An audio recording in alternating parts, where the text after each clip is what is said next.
Buen día, esta es la segunda parte de la conferencia sobre interacciones microbianas y todavía estábamos discutiendo el tema de interacciones antagonísticas. Así que su libro se lo compara como si fuera una guerra donde es una guerra donde los componentes de esta guerra cada vez están aumentando su armamento.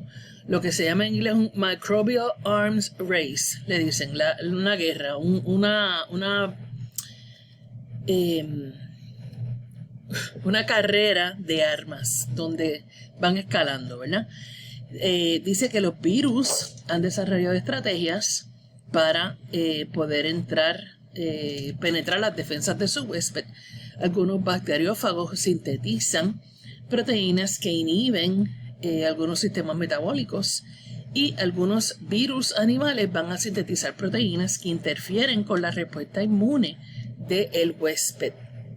Así que en la presentación ese restriction modification es el que le describe cómo se puede distinguir entre el DNA del virus y del huésped. Y entonces el huésped se defiende hidrolizando el DNA del virus. El sistema CRISPR-Cas lo que hace es que reconoce el DNA del virus porque de infecciones anteriores se ha quedado una evidencia de ese DNA y entonces está comparando, el huésped compara muestras de esos encuentros anteriores, de esas infecciones anteriores, para identificar y degradar los genomas virales. Así que esa es una de las formas en que las células de huésped se defienden del genoma viral. Entonces, claro está, pues los virus tienen que desarrollar unas estrategias para... algunas de las estrategias que utilizan los protozoarios para consumir bacterias es un fenómeno que se llama grazing, donde los protozoarios están consumiendo bacterias. Esto pues hace que los protozoarios adquieran los nutrientes que las bacterias han internalizado. Pero entonces, claro, las bacterias van a tener unos mecanismos de defensa para evitar ser consumidos. Y entre esas estrategias, pues existen, número uno, por ejemplo, la formación de un biofilm, donde las bacterias se van a unir entre sí y a superficies sólidas para formar un matrix. Ese matrix va a ser tridimensional y eso se llama un biofilm. Estos biofilms son más difíciles de consumir y pueden interferir con el movimiento de los protozoarios. Además, las bacterias pueden producir exopolisacáridos, que son unos polisacáridos extracelulares que forman una capa protectora alrededor de la célula. Eso pues forma una barrera física y le hace difícil que los protozoarios puedan detectar y consumir las bacterias. También la bacteria puede cambiar su morfología y su tamaño para evitar ese grazing. Algunas veces se puede adoptar una forma filamentosa o forma alargada que es más difícil de consumir. Y algunas bacterias pueden producir toxinas. Esas toxinas pues van a ser tóxicas para los protozoarios y por lo tanto pues evita el ser consumida.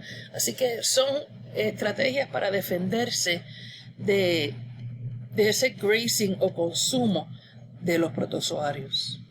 También puede haber predación o depredación, como se dice bien en español, de unas bacterias sobre otras.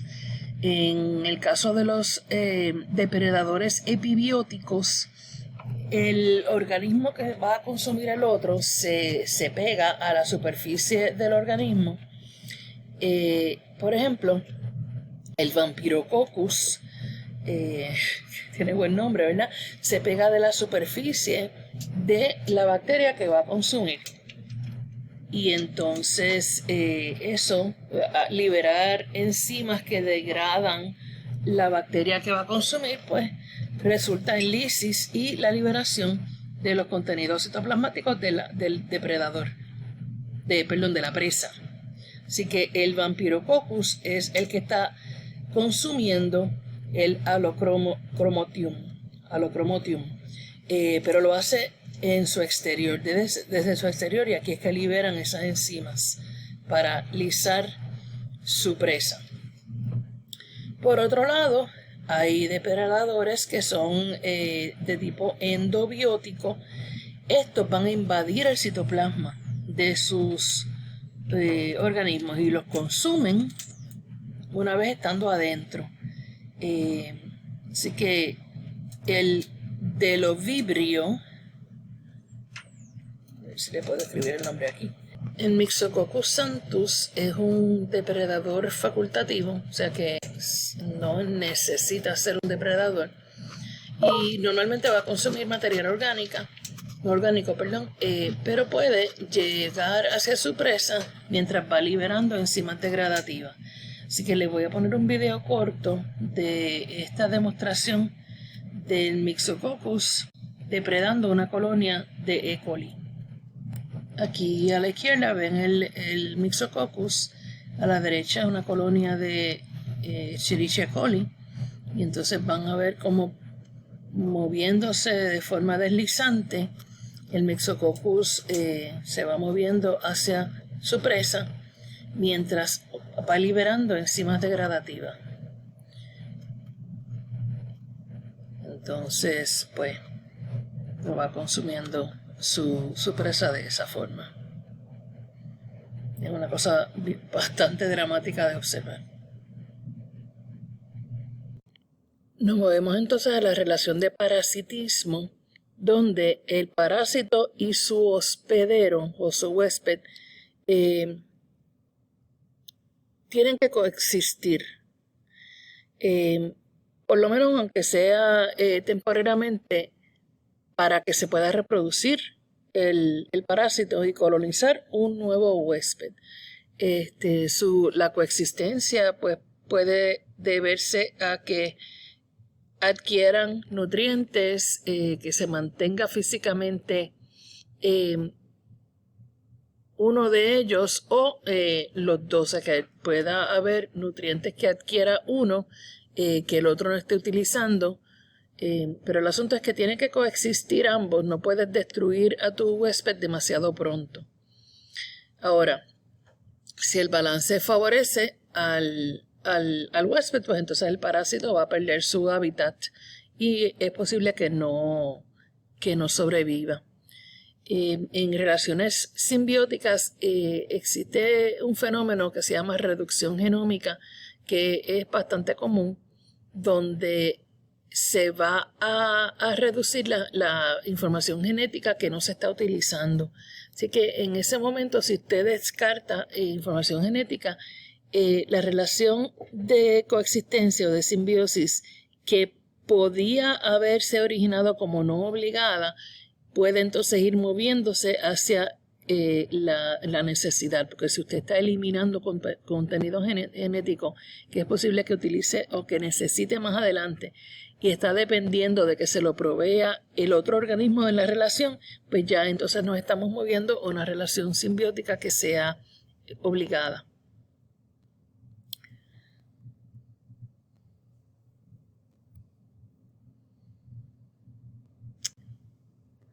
La competencia tiene origen cuando dos organismos en una comunidad están tratando de adquirir el mismo recurso. Y ese recurso puede ser alimento, puede ser un nutriente limitante, puede ser un espacio, pero si uno de los dos organismos puede dominar el ambiente, entonces va a ser más fuerte que el otro. Ahora, hay defensas en cuanto cuando usted está compitiendo, cuando dos organismos están compitiendo, y esos tipos de defensa lo que va a causar es la inhibición del crecimiento de una de ellas. Así que dos posibles mecanismos o outcomes para cómo ocurra esto es, uno se llama la inhibición de crecimiento independiente del contacto, donde aquí uno de los dos organismos que están compitiendo van a secretar compuestos que se pueden difundir. Y estos incluyen los antibióticos. Estos antibióticos pues no necesariamente va a ser solamente en contra del que tiene competencia directa en ese momento, pero puede ser con varios targets. Las bacteriocinas van a tener el nombre del microbio que las produce. Por ejemplo, las alocinas son producidas y son activas contra arqueas halofílicas. Otro ejemplo de mecanismo independiente del contacto podría ser la secreción de toxinas por medio de unas membranas, vesículas de membrana. Un tema que tocan aquí en el libro es el asunto de que cuando usted tiene una colonia, un grupo de organismos que tiene que competir con otro grupo de organismos y depende de que se libere algún tipo de químico, algunos de los miembros de la colonia que se supone que estén produciendo el antibiótico, por ejemplo, no lo hacen. Son tramposos, son cheaters. Y entonces, porque son un costo energético, ¿verdad? Van a vivir a expensas de que otro miembro de su colonia lo produzca. Así que para que esto funcione, pues la mayoría de los organismos tienen que ser los que produzcan el antibiótico, porque si usted tiene la mayoría que están haciendo trampa y no lo están produciendo, entonces el otro organismo del sistema va a tener ventaja. Y cuando hablamos al principio sobre el ecosistema que existe con las hormigas y los hongos y el moho, la levadura negra está obligando a que participen todos los miembros de la colonia para producir antibióticos de manera suficiente para que mantenga a raya el patógeno. Así que eso, el ejemplo del principio del capítulo, donde hay algunos miembros de la colonia que no están produciendo el antibiótico, sería uno de los ejemplos a los que me estoy refiriendo. Ahora, por otro lado, usted tiene una inhibición de crecimiento que puede ser dependiente del contacto. Y como dice su nombre, eso va a requerir que las células estén en una proximidad física para que la toxina pues pueda ser entregada de forma efectiva. Entonces estos, por ejemplo, se tienden a llamar sistemas T5SS o CDI, sistemas CDI, donde hay dos partners. Es un sistema donde usted tiene dos miembros del mecanismo. Uno, en este caso, tiene una proteína a través de la cual se secreta un factor. Entonces, un miembro de una porción de esa proteína que se secreta es una toxina que se sale de la membrana y entra al citoplasma de la target. Las toxinas que están entregadas de esta forma incluyen nucleasas para dañar el cromosoma. También pueden incluir moléculas que formen poros que entonces liberen el contenido citoplasmático. Así que, como ven, este ejemplo, este diagrama lo que está ilustrándole es el ejemplo de la inhibición dependiente del contacto. Otro ejemplo, bueno, lo que pasa es que aquí usted tiene dos organismos, el T5SS y el T6SS. Así que ambos van a tener secreción de proteínas tóxicas. El T5SS lo hace a través de esa proteína tipo barril, pero el T6SS lo sintetiza en un tipo de vehículo proyectil. Entonces, claro, para poder sintetizar y para poder moverse, para participar en esta interacción, usted va a tener también un consumo de energía. Así que en eso es que difieren. El consumo de energía la inhibición de crecimiento dependiente del contacto tienden a ser más, a requerir más expenditura de energía.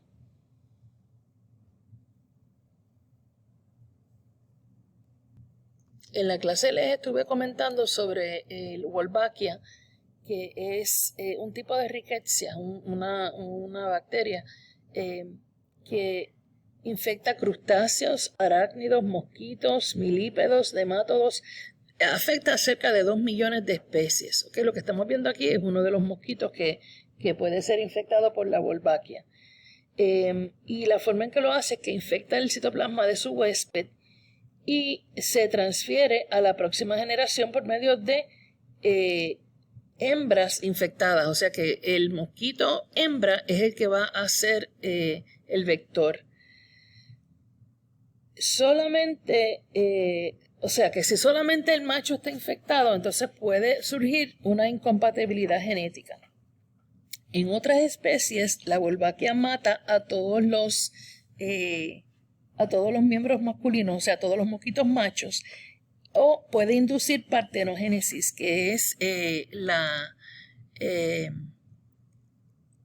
tipo de reproducción donde usted no requiere ambos gametos, sino que uno solamente va a asegurarse del 100% de la transmisión de la Wolbachia. También en otras especies la Wolbachia modifica las hormonas masculinas y las feminiza. También interfiere con la replicación viral.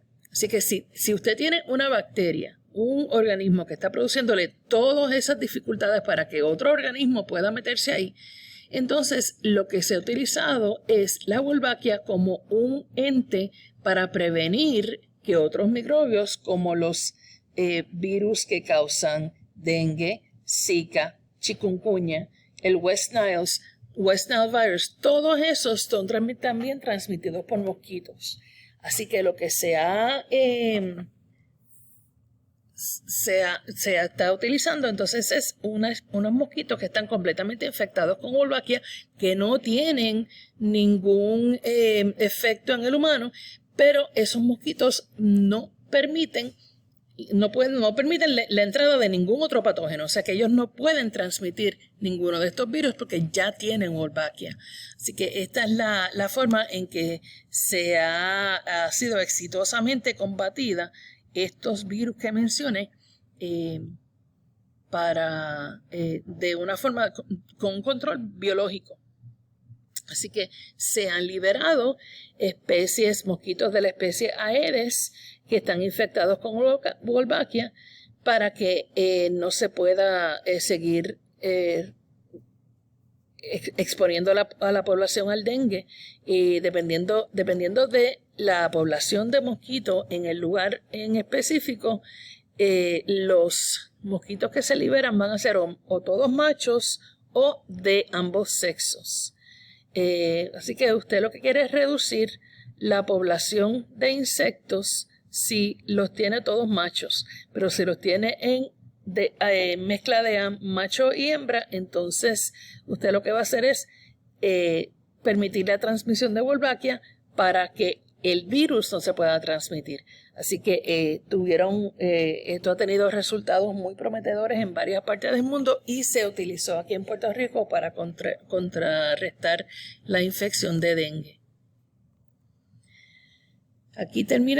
Con esto terminamos el capítulo de interacciones bacteriales y el jueves nos vamos a ver para continuar con los temas 7 y 8 del material para el examen.